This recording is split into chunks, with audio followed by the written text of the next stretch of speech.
back, episode 12, Rohrich Knose, the podcast where we want you to be a better you. So I'm really very, very honored to have Dr. Robert Pearl with me, past CEO of Kaiser Permanente, one of the most amazing healthcare systems in the world, and based in California.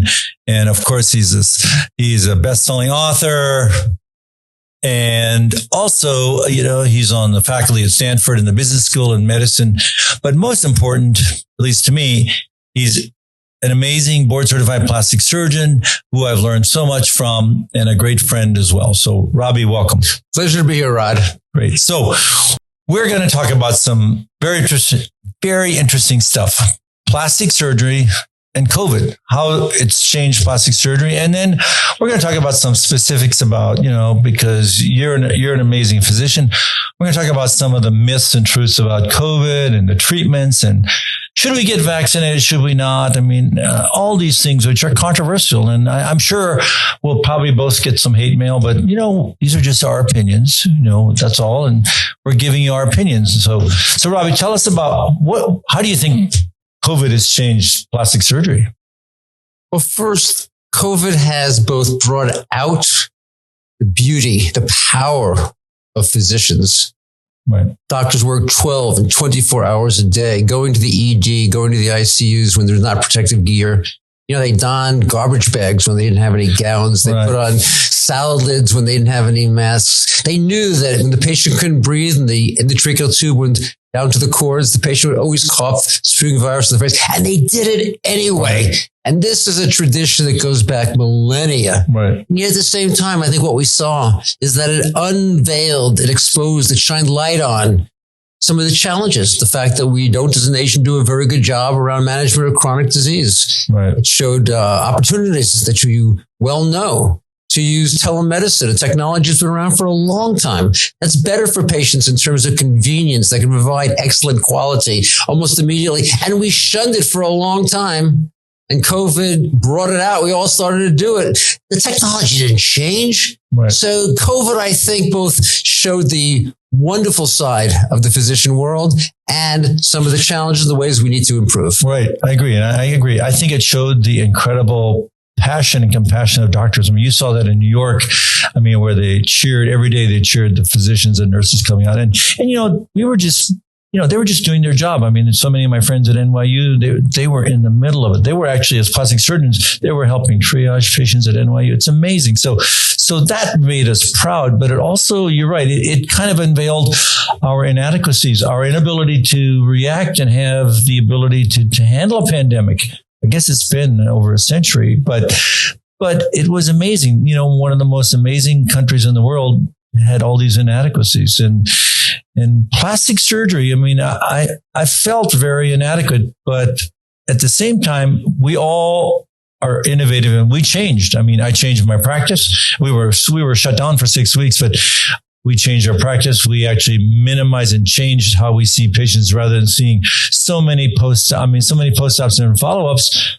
We went virtual. And I think that's a good thing, don't you? Absolutely. Of course, one of the interesting parts to me is that in almost every surgical area, you saw a diminished volume of cases. Orthopedists did fewer total joints. Cardiac people did fewer, let's say, elective procedures, and then a whole lot of cardiac elective procedures with the ones that were there. Plastic surgery went up. I know. It was amazing. Because have you ever looked at yourself in 2 dimensions on Zoom? You need to have cosmetic surgery, and the COVID allowed us to see the way the rest of the world does, and we didn't like it. And so quite a number of people, I know you have about a 1-year backlog now thanks to COVID. It's not what you want, but it's just the reality of the experience that existed. Exactly. It was so paradoxical, and it's persisted. It's unbelievable. I mean, it's so pervasive. And of course, I haven't traveled. I used to travel 1 week a month to lecture or operate around the world. And so I've been here, and which is unusual. But so it's been good in a way, but it's changed my practice completely because I love virtual consults. I do virtual follow-ups because so many of my patients are from around the world and around the US. So it's actually been a good thing from that viewpoint. But you're also right. It's been unbelievable, the volume. I operate 5 days a week, and that's changed that. And of course, we follow the ever-changing CDC guidelines because sometimes they would change in 1 week.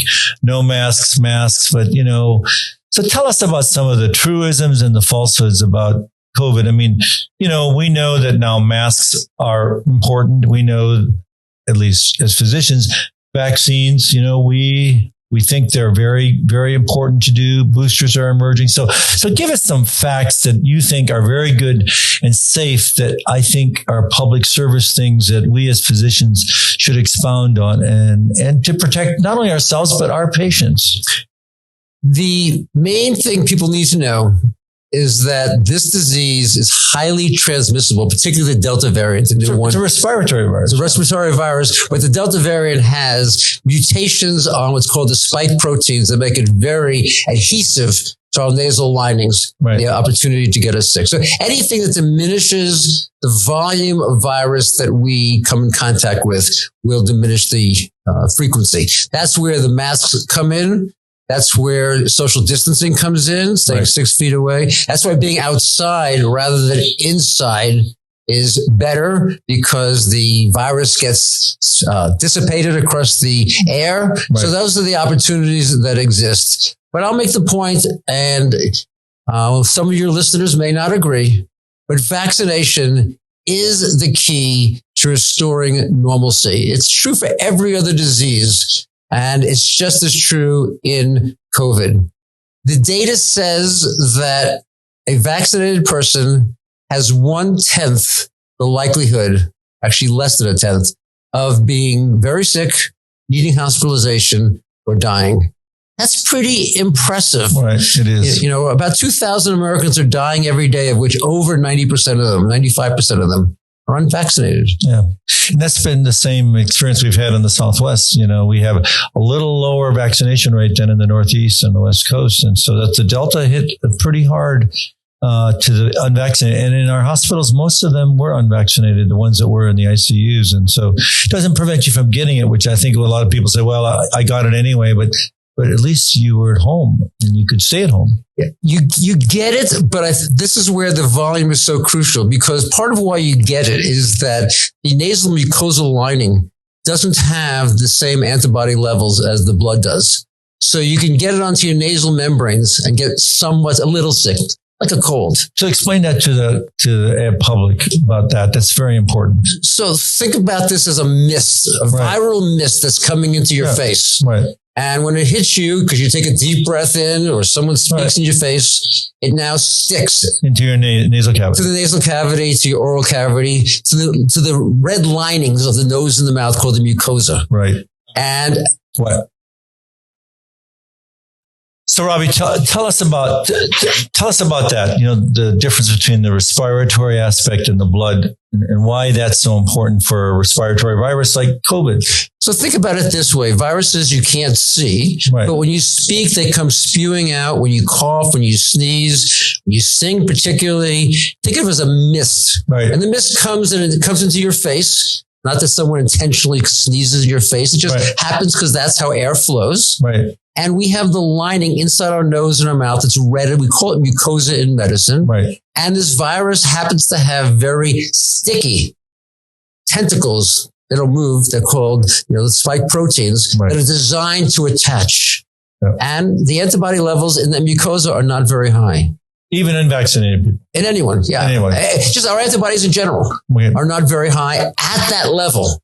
But as the virus now starts to penetrate, because you don't get that sick at the mucosal level, you only become sick when it gets into your throat and then down into your lung. Right. As it comes into our bodies and comes encountering with the bloodstream, that's where the antibodies are. Right. So we don't even yet know whether vaccinated people have a much lower frequency of disease. But what we do know is that they don't get very, very sick unless they're particularly old or have a lot of chronic diseases sitting in play. So the data is there from the United States and from around the world that, as I say, less than 1/10 of the people who become very sick are the ones who are vaccinated versus not vaccinated. Yep. We've seen that in Dallas. And seen it everywhere. I mean, this is the data from countries around the world. The second part, Rod, you're the editor of the leading plastic surgery journal. You've published, 600, 700, maybe 800 articles by now. You understand the science that goes into medical research. And you understand that rarely is something 100% at zero. What you're really going to say in general is, this is really unlikely. This is really likely. Right. We call it a P less than 0.05, a rarity, or it still can happen, but not commonly. And that's where I think there's been a lot of misunderstanding about the vaccine. The number of side effects, remember, we've given it now to 250 million Americans. Right. Say nothing about the people around the rest of the world. The number of side effects is very, very small. Right. And the same exact side effects that you might worry about happen when you get the virus, but at a much higher frequency. It's been a year. Has it been 50 years? No. But what's the chances? Let's look at all the vaccines that we have, the polio vaccine, the smallpox vaccine. If you don't see a complication by a year, could it happen? Of course it could happen. Sure. And so when I look at this balance of benefit against risk, to me, the scales tip dramatically. And why that's so important is that if all of us were vaccinated, we could reopen society without a whole lot of fear, because we wouldn't have hospitals getting overflowing with patients who had COVID. It's a tremendous opportunity. And I don't care if you're Democrat, Republican, red state, blue state. You can do it to protect yourself. You can do it to protect your parents, your kids. You can do it to open the economy. You can make the U.S. more competitive globally. All of those things will be driven by vaccine. Now, having said that, I both understand people's resistance and fears, because it's not an exact science and they're not doctors and it's all new. Right. And I don't criticize people who take alternative approaches to doing things, but why not do them both? Yeah. Why not get vaccinated and do whatever else you want to be doing? That doubles your chance of succeeding. Yeah. That's my message to people about what I think we need to do to end COVID in this country. Yeah. And I think that's a very reasonable approach, because, I think it's, we're physicians and that makes sense to me, but it's amazing. I have several pretty amazing, great friends in medicine and plastic surgery that really are adamant that are against the vaccines, and I respect that. I think they're careful, they wear masks and things like that, and I have patients that do the same thing. I see patients that are vaccinated, non-vaccinated. Most of them are vaccinated, but I see them and I operate on them. I COVID test them before surgery, but we COVID test everybody, so we're not discriminating. So I think that's a very reasonable approach, and I think. No, there's no perfect vaccine. It doesn't change your DNA. This is an RNA. It's actually technology that's actually more than a decade old, right? The mRNA technology from Moderna and Pfizer. It's not really new technology at all. It's not new technology, and the virus does the same thing. A virus doesn't have what humans have, which is the ability to replicate itself. It actually uses the human body to do that. And it does that with mRNA. Right. So the amount of mRNA that we get from the virus is so much more than it is from the vaccine itself. So I think there's that opportunity, as I say, to weigh the risks and benefits. And to me, it tips in one way. But I will say, about a year ago, before the vaccines came out on my podcast, Coronavirus, The Truth, I was skeptical. I was worried. Really? I said the same things that people are saying now who are hesitant. I said, this vaccine has never been proven. It's actually never had commercial use in a way that was positive. I said, I want to see the first 100 million people and make sure none of them have a problem before I'm going to roll up my sleeves to get injected. I had some resistance hesitancy as well, but now it's 250 million people, and now it's over a year, and the evidence now is larger. Again, it's like in medicine. Practice, the first paper that's published, we rarely change practice. But when the second one and the third one and the fourth parallels it, if we get conflicting ones, we want to do more research around it. But the data now, as I say, tips 90-10, which is pretty remarkable in medicine. Almost nothing tips that far. And to actually get this type of vaccine into place so rapidly was remarkable. Obviously that was a good step. But you talked about alternatives, and I think it's probably good to do both. But so what are some of the alternatives that I think are reasonable? I think, things that, I personally take vitamin D, D3, C, magnesium. What else should we be? Zinc I take daily. So what should we do? Just, we've been vaccinated, or if you're not, and if you're an alternative person, what makes sense to do? Well, first of all, as we said, this virus negatively impacts people who are vulnerable because they have a chronic disease, because they have a weakness in their body. And so we should do the things that we do to maximize our own health, whether that's going to be eating well, exercising, meditating, relaxing, yoga, whatever you like to do to make your body stronger, taking vitamins, all those things that improve our health. Zinc, as you know, has an impact upon the nasal mucosa. We be able to help prevent the common cold, which is also a coronavirus. So all those things are good, right? There's no problem in doing any of those things. What are some of the other pieces? Well, we know that steroids, dexamethasone, has been shown to diminish mortality in people who are very sick. And that's a very powerful drug. This is a strange virus. It both harms those people with poor immunity and it harms people with very strong immunity. And so the dexamethasone is specific to the people who have overreacting immune systems. So if you have COVID or get COVID, steroids, antibodies, is very powerful. In fact, now it's IV or injectable, those work. So those things, again, will all add value. The newest one, by the way, is out of Merck. It's a oral pill that you have to take within 5 days of exposure. And you take it for 5 days, 8 pills a day for 5 days. And it's been shown to actually lower mortality in half. But is that available? No, it's in trials. No, the trials are done. It's going to be submitted to the FDA. It takes several months to be accomplished. The hope would be that it's going to be available by the end of the year. Everyone's getting ready for it. Now, Merck has had a press release. They haven't published a peer-reviewed paper like in one of the journals that you're the editor of. But the opportunity exists theoretically to take the pills and prevent the disease from getting worse, which would be a tremendous breakthrough. And multiple other companies, by the way, are developing similar pills that exist. Well, what about things that are available now? I mean, ivermectin has really been hot and topics discussed. I mean, obviously, it's an antiparasitic. It's actually used, broadly in emerging and developing countries. And, some of the data from India says that it may actually be impactful. So tell me about ivermectin, because, I think, is it a drug that's on the horizon, or? It's probably the most controversial of all of the treatments that are there. I thought hydrochloroquine was. It was, but it's now gone. No, this is probably even more so, particularly because there were some early papers, one out of Egypt and some work out of India that you noted, where it looked like it might be working. And there was some laboratory data that said it might be working.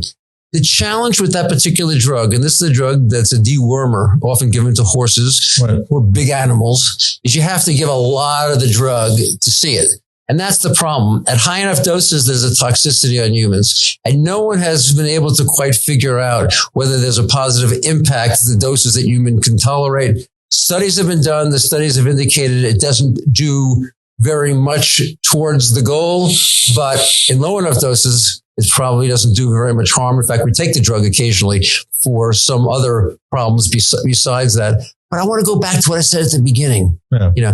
It's not a substitute for vaccine. Even if it works, it's not a substitute, because what it is a treatment rather than a prevention. And prevention is what we need to make this virus disappear. Once we have 90% of the population vaccinated and the virus goes away, then you're not going to become exposed to it. That's why being inside is problematic, because there's so much virus. The volume of the virus is the biggest challenge, as well as the transmissibility by how well it adheres. So again, I think for those people out there who believe it's a great opportunity, I say to them, keep taking it, but also get vaccinated. Why not have double protection? And that I think is the opportunity. By the way, Rod, it's one of the fears people have about this Merck drug, because once it's available, people are very afraid that individuals won't get vaccinated, will never reach that 90% threshold, and this virus will become endemic, continually flaring up and keeping us relatively paralyzed. Let's all do it together.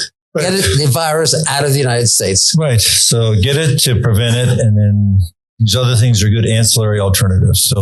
And by the way, they may be used for breakthrough cases. Because as you noted before, you can still get test positively from the virus. And if you have a compromised immune system, you actually can still get sick from the virus after the vaccination. It's just that the chances go down so dramatically.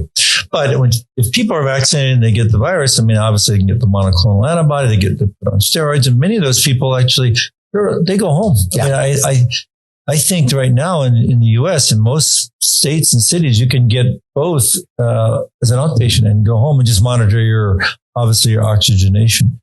So I think those are good. Well, prudent words and science-based, Robbie. Always a pleasure having you and getting to have you here physically in Big D and on my podcast. So thank you so much for all you do for medicine and your wise words, and good luck to you as you begin your travels again. And of course, Robbie's going to be joining us at Plastic Surgery The Meeting, and he's our keynote speaker at the world's largest meeting in plastic surgery coming up in less than a month in Atlanta. So we'll see you there and enjoy. Thank you. Well, thank you, Ron. It's been a pleasure to be here. And thank you for educating people both about medicine in general and about plastic surgery in specific. And congratulations on all the great accomplishments you're having and your editorship of the leading plastic surgery journal in the world. Well, thank you very much. So join us next time for Rohrich Knose.